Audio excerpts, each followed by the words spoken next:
Hello guys, welcome to our channel. నేను వెంకటేష్. ప్రస్తుతం మనతో పాటు జర్నలిస్ట్ చరణ్ గారు ఉన్నారు. ఆయనతో మాట్లాడారు. నమస్తే. నమస్తే. So Andhra Pradesh home minister Anitha గారు కొన్ని వ్యాఖ్యలు చేశారు. వినాయక చవితి సందర్భంగా ఎవరైనా పెద్ద విగ్రహాలు పెడితే వాళ్ళకి ఖచ్చితంగా ఫైన్ వేస్తాము, అలాగే డీజే గానీ సాంగ్స్ పెట్టినా ఫైన్ వేస్తామని చెప్పేసి చెప్పడం జరిగింది. దాని తర్వాత ఆమెకు వ్యతిరేకంగా నటి మాధవి గారు కూడా కొన్ని వ్యాఖ్యలు కూడా చేస్తున్నారు. అసలు ఏం జరిగింది తర్వాత మీడియా ముందుకు వచ్చాను మాట్లాడుతున్నారు. అంటే యాక్చువల్గా దీంట్లో ఇది కాస్త వివాదాస్పదమైన విషయమే. ఎందుకంటే పండగ అనేది ప్రజలందరికీ సంబంధించిన ఒక రిచువల్, ఒక ఆచార వ్యవహారాలతో కూడింది, ఒక సంస్కృతిలో గొప్ప సెలబ్రేషన్ అది. సో అది ఏ పండగ అయినా సరే. అయితే ఈ ముఖ్యంగా వినాయక చవితి అనేది ప్రజలందరూ కూడా వీధి వీధిన చెప్పాలంటే వీధి వీధిన విగ్రహాలు పెట్టేసి చాలా ఘనంగా జరుపుకునే పండగ. ఇలాంటి పండగకి సంబంధించి ప్రభుత్వం ప్రజలకి కొన్ని రకాల అనుమతులు ఇవ్వాల్సిన అవసరం ఉంటుంది. ఎందుకంటే వీధులు రోడ్లు బ్లాక్ చేసి విగ్రహాలు పెట్టాల్సి ఉంటుంది, ప్రతి చోట మండపాలు కట్టి పెట్టాల్సి ఉంటుంది, సో రకరకాలు చేయాల్సి ఉంటుంది. సో ఇదేంటంటే ప్రజలంతా మొబిలైజ్ అయ్యి అక్కడ చేసే పండగ కాబట్టి కొన్ని పర్మిషన్లు తీసుకోవాలి. ఈ పర్మిషన్లతో పాటు ఆ విగ్రహాలకు సంబంధించి కొన్ని విగ్రహాలు ఏమిటంటే అంటే శృతి మించి ఎక్కువగా హైట్లు ఉండటాలు ఇలాంటివి కూడా జరుగుతూ ఉంటాయి. సో వీటికి కొన్ని రకాల జీవోలు తీసుకొచ్చారు, ఎలా ఉండాలి ఏంటి అని. దాంట్లో భాగంగా ప్రభుత్వం ఇప్పుడు ఏం చేస్తుందంటే కొన్ని మరి విచిత్రంగా ఉన్నాయన్నమాట. వీళ్ళు తెచ్చిన జీవోల అంశాలు కూడా విచిత్రంగానే ఉన్నాయి. డీజే పెడతారు కదా సాంగ్స్, సో ఆ సాంగ్స్ పెట్టేదాన్ని బట్టి వీళ్ళ దగ్గర రోజుకింతనేమో 100 రూపాయలు ఫైన్ తీసుకుంటాము అన్నట్లుగా వ్యాఖ్యానించారు అనిత గారు. అలాగే ఆ కట్టడం ఏదైతే మండపం ఉంటుందో, మండపంలో పెట్టే విగ్రహం ఉంటుంది కదా వినాయకుడి విగ్రహం, అది 3 feet నుంచి 6 feet వరకు ఏదైతే అంటే అబోవ్ 3 feet ఉంటే దాని మీద ఫైన్ రూపంలో కొంత అమౌంట్, అది 300 అబోవ్ ఉన్నట్టుంది. 6 feet అబోవ్ విగ్రహం కానీ ఉంటే దానికి 700 దాకా అమౌంట్ ఛార్జ్ చేస్తున్నారు. అసలు ఈ ఛార్జ్ ఏంటనేది ఎవరికి అర్థం కావట్లేదు. ప్రజలు వాళ్ళ నచ్చిన దేవుడి విగ్రహాన్ని వాళ్ళు పెట్టుకొని దేవుడికి దండం పెట్టుకొని పూజ చేసుకుంటుంటే అది పూర్తిగా సాంస్కృతిక కార్యక్రమం. దాంట్లో అసలు ఫీజులు వసూలు చేయాల్సి లేకపోతే ఛార్జెస్ వసూలు చేయాల్సిన అవసరం ప్రభుత్వానికి ఎందుకు వస్తుంది? ప్రజలేం తప్పు చేయట్లేదు కదా. తప్పు చేస్తే ట్రాఫిక్ను ఉల్లంఘించారు, ట్రాఫిక్ చలాన్ వేస్తారు. లేకపోతే మరొక తప్పు ఏదైనా చేశారు, దానికి పబ్లిక్ సిగరెట్ తాగారు పబ్లిక్లో, దానికి ఫైన్ వేస్తారు. ఇదంతా కాకుండా అసలు ఇది ఏ రకమైన ఫైన్ అనేది అర్థం కాకుండా ఉందన్నమాట. అయితే ఈవిడ ఈ విధంగా వ్యాఖ్యానించిన తర్వాత హోమ్ మినిస్టర్ గారు అన్ని వైపుల నుంచి విమర్శలు వచ్చాయి. ఆ విమర్శల్లో భాగంగా కూటమి ప్రభుత్వంలోనే ఉన్న బీజేపీ నుంచి కూడా కొంతమంది వ్యక్తులు విమర్శలు చేశారు. సో ఆ వ్యక్తులు ఎవరయ్యా అంటే ఇప్పుడు మీరు అన్నట్టుగా మాధవీలత గారు. సో ఆవిడ గతంలో హీరోయిన్గా కొన్ని సినిమాలు చేశారు, కొద్దిగా పేరు తెచ్చుకున్న తర్వాత ఆవిడ సినిమాలు తగ్గిపోయాయి. తర్వాత ఇప్పుడు బీజేపీ పార్టీలోకి వచ్చారు, రాజకీయాల్లో చాలా యాక్టివ్గా ముందుకెళ్తున్నారు. అయితే ఆవిడ ఎక్కువగా కూడా ప్రజలకు సంబంధించిన విషయాల మీద అంటే ప్రజా పరిపాలన వీటి విషయంలో కాకుండా ఎక్కువగా మతపరమైన ఏవైతే వివాదాలు ఉంటాయో వీటిల్లో ఆవిడ తన వ్యాఖ్యలు వినిపిస్తూ ఉంటారు, స్పందిస్తూ ఉంటారు. అందులో భాగంగా గతంలో కూడా కొన్ని విషయాల మీద ఆవిడ స్పందించారు. ఇప్పుడైతే ఈ విషయం మీద స్పందించారు. ఆవిడ ఏమంటున్నారంటే ఆవిడ వ్యాఖ్యలు కూడా ఒక రకంగా కరెక్ట్గానే అనిపిస్తాయి. ఎందుకంటే ప్రభుత్వం తీసుకున్న చర్య అలా ఉందన్నమాట, ఆ జీవో అలా ఉంది. సో మాధవీలత గారు ఏమంటున్నారంటే అసలు మేము పండగలు చేసుకుంటుంటే హిందూ పండుగల మీదే మీరు ఎందుకు పడతారు? ప్రభుత్వానికి హిందూ పండుగలు అంటే ఎందుకు నచ్చదు? హిందువులు అంటే మీకు అంత ఇదిగా కనిపిస్తున్నారా? హిందూ పండుగల మీద ప్రభుత్వం కావాలని ఈ విధంగా చేస్తుంది, ఫీజులు ఛార్జీలు వసూలు చేస్తూ. అసలు ఇది అర్థం లేని ఛార్జీలు ఇవి. మీకు కావాలంటే డబ్బులు కావాలంటే మీరు మండపాల దగ్గరికి రండి, ఆ 100 రూపాయలు 300 మేమే ఇస్తాం చందాల రూపంలో అన్నట్టుగా మాట్లాడారు అనమాట. అంటే ప్రభుత్వం ఎంత కార్నర్లోకి వెళ్ళిపోయిందంటే ఈ వ్యాఖ్యలతోటి చాలా ఇబ్బంది పడిపోయింది ప్రభుత్వం. సో ఆవిడ ఆ విధంగా ఫైన్ కూడా అదే కదా, 100 రూపాయల ఫైన్ అంటే అసలు వాళ్ళు ఏ తప్పు చేశారని ఫైన్ వేస్తారు. పోనీ వేశారు, 100 రూపాయలు 300 ఫైన్లా లేకపోతే వసూల్లా? అది వసూళ్ళలాగా కనబడుతుంది. కాబట్టి అంటే ఇక్కడ ఇంకో క్వశ్చన్ అడుగుతాను నేను. ఇప్పుడు విగ్రహాలు పెద్ద పెడితే ఫైన్ అంటున్నారు, మరి విగ్రహాలు తయారు చేసే వాళ్ళకి ఫైన్ ఉంటుందా? అది నిజానికి మంచి ప్రశ్న. అది నిజం చెప్పాలంటే ఇక్కడ అనిత గారు ఎకో ఫ్రెండ్లీ విగ్రహాలు 3 నుంచి 6 feet అబోవ్ ఫీట్ ఉంటే ఇంత ఫైన్ అని చెప్తూ వెళ్ళారు. ఎకో ఫ్రెండ్లీ విగ్రహాలకు ఓకే అంటే ఏంటి, మట్టితో చేసేవి. కానీ చాలా వరకు ప్లాస్టర్ ఆఫ్ ప్యారిస్తో చేస్తున్నారు, దాంట్లో అనేక రసాయనాలు కలుపుతున్నారు. మరి దీని పరిస్థితి ఏంటి? నిజానికి ఇటువంటి విగ్రహాలు రసాయనాలు కలిపి తయారు చేసిన విగ్రహాలను మీరు వాడొద్దు, ఇవన్నీ చెరువుల్లో వేస్తే చెరువులు పాడవుతున్నాయి, అందులో ఉన్న జీవరాశులు చచ్చిపోతున్నాయి అని చెప్పేసి ఎప్పటి నుంచో పర్యావరణవేత్తలు గోల పెడుతున్నారు. అంటే దీంట్లో కూడా ఈ కోణం వచ్చేసింది, మతం కోణం వచ్చేసింది. ఏంటంటే మా పండగలప్పుడే మీకు బయలుదేరతారా పర్యావరణానికి సంబంధించి, మిగతా అందరూ చేయట్లేదా అని చెప్పి. నిజానికి ఏంటంటే ఈ వినాయక చవితి అనేది హ్యూజ్గా ఒక్కసారిగా అందరూ ప్రజలు ఒకేసారి ఘనంగా చేసుకునే పండగ కాబట్టి లక్షల మంది లక్షల విగ్రహాలు తయారు చేసి అవన్నీ తెచ్చి చెరువుల్లో వేయడం వల్ల జరుగుతున్న నష్టం అనేది వాస్తవమే, దాన్ని ఏమాత్రం కొట్టిపారేయలేదు. ఈరోజు కోట్ల రూపాయలు పెట్టి కట్టుకున్న బిల్డింగ్స్ కూడా హైడ్రా కొట్టేస్తుంది. దీన్ని బట్టి చూస్తే ఆ చెరువులు ఎంత అవసరమో, ఆ నీరు ఎంత అవసరమో తెలుస్తుంది కదా. అది దేవుడైనా ఒకటే, బిల్డింగ్ అయినా ఒకటే, సిమెంట్ కలిపేసినా ఒకటే, ఏదైనా సరే పర్యావరణాన్ని కాపాడుకోవాల్సిన బాధ్యత అయితే ఉంది. సో దీంట్లో భాగంగా వీళ్ళు చేస్తున్న దాని మీద విమర్శ అయితే వచ్చింది. కానీ వీటి మీద మరి ఎటువంటి ఫైన్ వేస్తుంది ప్రభుత్వం అనేది వివరించలేదు ఆవిడ మాట్లాడిన దాంట్లో. ఇది ప్లాస్టర్ ఆఫ్ ప్యారిస్తో తయారు చేసే వాటి మీద, కానీ ఎకో ఫ్రెండ్లీ వాటి మీద మాత్రం ఫైన్లు వేస్తున్నారు. ఇది ఆశ్చర్యకరంగా ఉంది. ఎకో ఫ్రెండ్లీగా అసలు పెట్టద్దా, లేకపోతే ప్రభుత్వం తన పద్ధతిని తానే సమీక్షించుకోవాల్సిన అవసరం అయితే ఉంది. నిజానికి ముందుగానే ఈ ఫైన్ల బదులు ముందుగానే ఇంత హైట్ విగ్రహాలే చేయండి మీరు, వీటి మీద మాత్రమే పర్మిషన్ ఉందని ఒక జీవో కానీ తెచ్చుంటే ఖచ్చితంగా 3 ఫీటో 5 ఫీటో ఎంతవరకు ఒక ఫీట్ అనేది లిమిట్ పెడితే ఆ ఫీట్ విగ్రహాలే తీసుకొస్తారు. ఆ ఫీట్ విగ్రహాలే తయారు చేయాల్సిన బాధ్యత ఆ వ్యాపారుల మీద ఉంటుంది. ఎవరైతే మ్యానుఫ్యాక్చరింగ్ చేశారో వాళ్ళ మీద. వాళ్ళు దాన్ని వైలేట్ చేస్తే వాళ్ళ మీద మీరు ఫైన్లు వేయండి. వైలేట్ చేస్తే చట్టాలు ఉల్లంఘించినట్టు అవుతుంది, పర్యావరణానికి కూడా ఇబ్బంది, కాబట్టి వాళ్ళ మీద ఫైన్లు వేయచ్చు. అలా కాకుండా తయారు చేయడానికి ఏమో పర్మిషన్లు ఇస్తారు, ఇక్కడేమో ఫైన్లు జనాల దగ్గర డబ్బులు వసూలు చేస్తారు. ఇది తప్పు. ప్లాస్టిక్ మీద కూడా ఇంతే. ప్లాస్టిక్ తయారీ మీద కంపెనీల మీద ఏ ఫైన్లు ఉండవు, కానీ అది వాడితే మన మీద ఫైన్లు ఉంటాయి. అవి వాడొద్దు అని చెప్పేసి షాపుల వాళ్ళ మీద, చిన్న చిన్న ఫ్యాక్టరీలో ఆగిపోతుంది. నిజానికి ఫ్యాక్టరీలు బంద్ అని కాదు, కొన్ని కండిషన్లు పెట్టచ్చు, కండిషన్లు పెట్టి నడిపించవచ్చు, కానీ అటువంటి చేయట్లేదు అనమాట. అంటే దాంట్లో గ్లోబలైజేషన్కి సంబంధించిన చాలా చట్టాలు ఉన్నాయి కాబట్టి అన్ని ఆ విధంగా చేయలేరు. సో అది కొంతవరకు ప్రాబ్లం. దాంట్లో కూడా ప్లాస్టిక్లో కూడా మనకి విడ్త్ ఏదైతే మందం ఉంటుందో దానికి ఒక లెక్కలు ఉంటాయి. ఒక స్థాయి మందం వరకే మనం వాడచ్చు, అంతకు మించి మరీ పలచని ప్లాస్టిక్ వాడినప్పుడు ఏమవుతుందంటే అదొక పొరలాగా భూమి మీద పరుచుకొని అది వాటర్ ఫ్లోకి కానీ గ్రౌండ్ వాటర్ తీసుకుంటుంది కదా, దానికి కానీ చెట్లు పెరగడానికి కానీ అన్నిటికీ ఇబ్బంది అవుతుంది. దాంతోపాటు కొద్దిగా సాయిల్ కూడా పొల్యూట్ అవ్వడం ఇదంతా జరుగుతుంది అనమాట. కాబట్టి పతలాగా ఉండే ఏవైతే పాలిథిన్ కవర్స్ ఉంటాయో వాటిని వాడొద్దని చెప్తారు. సో ఇది దాంట్లో ఉన్న పద్ధతి. సో ఇక్కడ ఏంటంటే మండపాలకు సంబంధించి ఆ రూల్ అనేది మీరు జీవోలు మ్యానుఫ్యాక్చరర్స్కి ఇచ్చి ఉంటే బాగుండేది, అది జరగలేదు. ఇప్పుడు వాళ్ళు కొని పెట్టిన తర్వాత చేయడం అనేది ఫూలిష్నెస్ అనమాట, అది తప్పు. అంటే చాలా మంది కూడా అంటే మాధవి లత గారు ఇంకో క్వశ్చన్ కూడా రేస్ చేశారు. కేవలం హిందువుల పండుగలకి మీరు ముందుకు వస్తారా, క్రిస్టియన్స్ కానీ ముస్లిమ్స్ కానీ వాళ్ళ పండుగలు? అవును, నిజమే. ఆవిడ అనడం నిజానికి ఆ పాయింట్ కూడా కరెక్టే.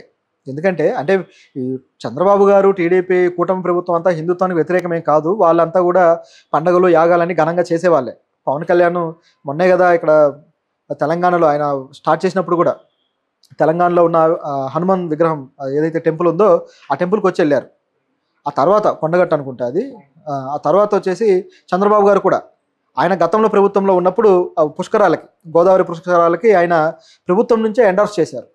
సో ఈ విధంగా నడిపించినవి ఉన్నాయి. పైగా వాటి మీద షూట్ చేయడానికి బోయపాటి గారిని కూడా పిలిపించి ఆయన ద్వారా ఆయన డైరెక్షన్లో అక్కడ షూట్లు కూడా జరిగాయి. ఇవి కృష్ణ పుష్కరాలు, గోదావరి పుష్కరాల టైంలో. అప్పుడు కొంతమంది తొక్కిసలాటలు అవి కొంతమంది చనిపోయి దాని మీద కూడా ప్రభుత్వం విమర్శలు ఎదుర్కొంది. సో ఈ రిచువల్స్ అనే వాటి మీద ప్రభుత్వాలు శ్రద్ధ తీసుకుంటున్నాయి, ప్రభుత్వాలు అవి చేయాల్సినవి అవి చేస్తున్నాయి. కాబట్టి ఈ ప్రభుత్వం దానికి వ్యతిరేకంగా ఉందనుకోవడానికి లేదు. ఇది హిందూ మతానికి, పైగా కూటమిలో బీజేపీ కూడా ఉంది, అందరికి తెలిసిందే. కాకపోతే ఈవిడ ప్రశ్న మాత్రం వ్యాలిడే. ఎందుకు వ్యాలిడ్ అంటే ప్రభుత్వం ఏంటంటే డబ్బులు ఏదో రకంగా వసూలు చేయడానికి పెట్టిన పథకంలాగా ఉంది కాబట్టి దీన్ని మనం విమర్శిస్తున్నాం. కానీ మాధవీలత గారి క్వశ్చన్ ఏంటంటే ముస్లింలకి అలాగే క్రిస్టియన్లకు కూడా వాళ్ళ పండుగలకు కూడా ఇలాంటి ఆంక్షలు పెట్టచ్చు కదా, ముస్లింలు రోజు 5 సార్లు నమాజ్ చదువుతున్నారు, మరి వాళ్ళ మైకులు కూడా వినపడుతున్నాయి కదా, దానికి పెట్టరా అని అడగడం అనేది నిజంగా వ్యాలిడ్ క్వశ్చన్. ఎందుకంటే ఇలాంటి ప్రశ్నే గతంలో great singer, Bollywood singer Sonu Nigam కూడా ఒకసారి ఆయన ట్వీట్ చేశాడు అన్నమాట, ట్విట్టర్లో పెట్టాడు. ఏమన్నాడంటే మా దగ్గరలో మసీదు ఉంది, రోజు కూడా 5 సార్లు ఇట్లా నమాజు మా చెవులకు పోటు అవుతుంది, నాకు చాలా ఇరిటేషన్గా ఉందని చెప్పేసి అన్నాడు ఆయన. పెడితే దాని మీద విమర్శలు వస్తే ఆయన ఏమాత్రం తగ్గలేదు. నిజమే కదా, మా ఫ్రీడమ్ని డిస్టర్బ్ చేస్తూ మాకు ఎందుకు అది, మేము ఎందుకు వినాలి అని చెప్పేసి ఆయన క్వశ్చన్ చేశాడు. ఇది వాస్తవం. ఇది కేవలం ముస్లిం అనే కాదు, క్రిస్టియానిటీ కూడా వర్తిస్తుంది. హిందూ మతానికి, ఏ మతానికైనా సరే ప్రజల ప్రశాంతతని సౌండ్ పొల్యూషన్తో డిస్టర్బ్ చేసే హక్కు లేదు. పైగా మీ మత ప్రచారం మీరు చేసుకోవచ్చు, రాజ్యాంగమే చెబుతుంది మత ప్రచారం చేసుకోవచ్చు, కానీ ప్రజలకు ఇబ్బంది కలిగించకూడదు. ఇప్పుడు మీరు మీ దేవుణ్ణి కొలుచుకుంటే నేను ఎందుకు వినాలి, నాకు ఎందుకు అది? సో నా ఇంట్లో ఉండి బెడ్రూమ్లో ఉండి చదువుకుంటున్నా సరే అది వినపడుతూ ఉంటుంది. ఎంత డిస్టర్బెన్స్ ఇక్కడ. చాలామంది ఇప్పుడు మండపాల దగ్గర జరుగుతున్న సమస్య ఇది. మండపాలనే కాదు, మసీదులకు సంబంధించి కూడా మైకులు పెట్టడం వల్ల ఏమైపోతుందంటే ఆ చుట్టుపక్కల కాలనీలో విద్యార్థులు, స్కూల్స్, కాలేజీలు, ఇళ్లలో కూర్చొని చదువుకునే వాళ్ళు పరీక్షల టైంలో వీళ్ళందరికీ కూడా అవి సౌండ్ ఇబ్బందికరంగా అయిపోయి అవి లౌడ్గా రావడము. సో వీళ్ళు చదువులు డిస్టర్బ్ అవుతున్న పరిస్థితులు, పనులు డిస్టర్బ్ అవుతున్న పరిస్థితులు అంటే ఇప్పుడు వినాయక చవితి వస్తే దాదాపు అన్ని స్కూల్ కి సెలవులు ఇస్తారుగా ఆ టైంలో. వినాయక చవితికి సంబంధించి ఒకటే కాదు నేను అనేది, ఈ లౌడ్ గా మైకులు పెట్టేదాని గురించి. ఇప్పుడు ఒక వినాయక చవితి పండుగనే కాదు, ఏ పండగకైనా సరే డీజే కల్చర్ అనేది ఇప్పుడు విపరీతంగా పెరిగిపోయింది. అంటే ఏ పండుగైనా ఆ రోజు ఖచ్చితంగా సెలవు, ఒకరోజు సెలవు ఇస్తారు. కానీ రిచువల్స్ గురించి ఎలా ఉంటుంది, ఇప్పుడు మనకు దసరా అంటాం, దసరాకి ఒక 4 రోజులు 5 రోజులు సెలవులు ఇస్తారు. కానీ పొద్దున్న నుంచి సాయంత్రం దాకా మోగిస్తూ ఉంటే పాటలు ఎలా ఉంటుంది అది. కొంతమంది అయితే ఒక వీక్ హార్ట్ ఉన్న వాళ్ళు కూడా హార్ట్ అటాక్లు వచ్చి చనిపోయిన వాళ్ళు కూడా ఉన్నారు. కుక్కలు అయితే ఆ దరిదాపుల్లో ఉండవు, మీరు గమనించండి. డీజే వచ్చినప్పుడు డాగ్స్ ఆ దరిదాపుల్లో ఉండవు. ఎందుకు ఉండవు అంటే వాటికి కూడా వైబ్రేషన్, ఆ భూమి నుంచి ఆ సౌండ్కి వైబ్రేషన్ వచ్చేసి వాటికి కూడా హార్ట్ వీక్ అయ్యే ప్రమాదం ఉంటుంది అనమాట. అందుకోసం అవి దగ్గరలో ఉండవు, హార్ట్ ఫెయిల్ అవుతుంది. సో ఇటువంటి చాలా ఉన్నాయి. అంటే నేను అనేది ఒక మతం గురించి కాదు. ఏదైతే ఇప్పుడు సోను నిగమ్ అన్నాడు, ఆ సౌండ్ ఏదైతే ఉందో మసీదు సౌండ్, నిజానికి గతంలో ఇప్పుడు ఈ నమాజులు కానీ లేకపోతే ఈ ప్రేయర్లు చేసుకునే దగ్గర గతంలో అంటే ఇవన్నీ కనిపెట్టక ముందు, టెక్నాలజీ కనిపెట్టక ముందు అవి లేవు. అదొక అనౌన్స్మెంట్ లాగా ఇచ్చేవాళ్ళు, తర్వాత అందరూ వచ్చేవారు, అక్కడ ప్రేయర్ ఏదో జరిగేది. సౌండ్ కైనా లిమిట్ ఉందా, ఎంత వాల్యూమ్ పెట్టాలని? సౌండ్ కి లిమిట్ అనేది నిజానికి ఉంటుంది. మనం కొంత డెసిబుల్స్ సౌండ్ మాత్రం వినగలం. ఐ థింక్ 120 కూడా కాదు, ఇంకా తక్కువే, అంతవరకు 110 ఆ విధంగా మాత్రం వినగలం. 120 దాటి డెసిబుల్స్ వినాలి అంటే కొద్దిగా చెవులు ఎక్కువ ఇబ్బంది పడతాయి, కర్ణబేరు అనేది ఇబ్బంది పడుతుంది. ఇంకా దాటి వినాలి అంటే ఖచ్చితంగా చెవుడు కూడా వస్తుంది, కర్ణబేరు పగిలిపోతుంది. సో అంత డేంజర్గా ఉంటుంది అనమాట. సో కాబట్టి ఈ రూల్స్ అనేవి ఉంటాయి, కాకపోతే పాటించరు. మతపరమైన విషయాలు ఇట్లా వివాదాలు అవుతాయని పాటించరు. చర్చిలు కూడా అంతే, పెట్టారంటే 3-4 గంటల పాటు పాటలు వస్తుంటాయి, వాక్యం మొత్తం కాలనీ మొత్తం వినాలా. చర్చికి వచ్చిన వాళ్ళు ఉంటే సరిపోద్ది కదా. ఆదివారం ఒక్కరోజే చేస్తారని నేను విన్నా. ఒక్కరోజనే కాదు, ఏ రోజైనా సరే ఆదివారం చేస్తారు, మిగతా డేస్ కూడా ఉంటాయి, యూత్కి మీటింగ్స్ ఉంటుంటాయి, ఇక రకరకాలుగా జరుగుతుంటాయి దాంట్లో. అవైనా సరే కాలనీ మొత్తం ఎందుకు వినాలి, వాళ్ళకేం పని? ఇప్పుడు వేరే మతం వాళ్ళు ఉంటారు, వాళ్ళకి ఆ తలనొప్పే కదా. లేదు అదే మతం వాడైనా సరే వాడు చర్చికి వెళ్ళాలనుకుంటే వెళ్తాడు, వాడికి ఆ రోజు ఏదో పని ఉంటుంది, వెళ్ళలేదు, ఇంట్లో ఉంటాడు. సో వాడు ఎందుకు వినాలి అంటే ఒక తలపోటు క్రియేట్ చేయడానికి తప్ప బహిరంగంగా మైకులు పెట్టి చేయడం అనేది ఖచ్చితంగా అందరికీ ఇబ్బందికరమే, ఏ మతమైనా సరే. చర్చిలో ఆ నలుగురికి వినపడడం కోసం మాత్రమే ఆ మైక్ను వాడాలి. దాని సౌండ్ అనేది పరిధిని దాటకూడదు. కాకపోతే మత ప్రచారం అనే యావలో అందరు ఇలా చేస్తూ ఉంటారు, అన్ని మతాలు, ఒక మతం అనే కాదు అన్ని మతాలు. సో ఇది వ్యాలిడ్ క్వశ్చన్.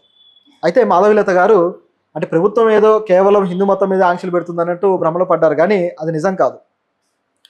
కొన్నిసార్లు ఏమైపోతుంటాయంటే మనము నమ్మే మత సిద్ధాంతాలు ఏవైతే ఉంటాయో అవి గతంలో ప్రకృతిని ఆరాధించడము, లేకపోతే ప్రకృతి మీద పూజా విధానాలు ప్రకృతితో కలిపి డిజైన్ చేయడం వల్ల ప్రకృతి వినాశనానికి దారితీసే పరిస్థితులు వచ్చాయి. మనం దేవుణ్ణి కొలవాలనేది వాస్తవం. సింధు నాగరికత టైంలో ఏదైతే మొహంజోదారో, హరప్ప మొహంజోదారో టైంలో ఆ సివిలైజేషన్లో మొదట్లో ఎవరిని కొలిచేవాళ్ళంటే దేవుడిగా సూర్యుడిని, చెట్లని, నదులని, వీటిని పంచభూతాలను కొలిచేవాళ్ళు. ఇందులో భాగంగా పూజా విధానాలు అనేవి ఏర్పడ్డాయి. ఆ తర్వాత మతాలు బాగా ఇదైన తర్వాత వేదాల సారంతో ఆ దేవుళ్ళు కానీ ఇవన్నీ వచ్చిన తర్వాత ఈ పూజా విధానాలు వదలలేదు, అవన్నీ కూడా దీంట్లో కలిసిపోయాయి. కలిసిపోయిన తర్వాత నదిని పూజించాలి అని చెప్పేసి లక్షల మంది నదిలోకి దిగడంతో అక్కడ ఒక రకమైన వైరస్ తయారవుతుంది.